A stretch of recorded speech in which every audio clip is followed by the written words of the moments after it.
Kapag nananalangin kayo, huwag kayong tutulad sa ginagawa ng mga pakitang tao.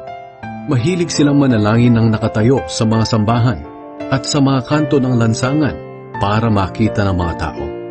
At kapag nananalangin kayo, huwag kayong gumamit ng maraming salita na wala namang kabuluhan tulad ng ginagawa ng mga taong hindi kumikilala sa Diyos. Akala nila ay sasagutin sila ng Diyos kung mahaba ang kanilang panalangin. Huwag niyo silang gayahin dahil alam na ng inyong Ama kung ano ang kailangan ninyo bago pa man ninyo ito hingin sa Kanya. Kaya manalangin kayo ng katulad nito. Ama naming nasa langit, sambahin nawa kayo ng mga tao.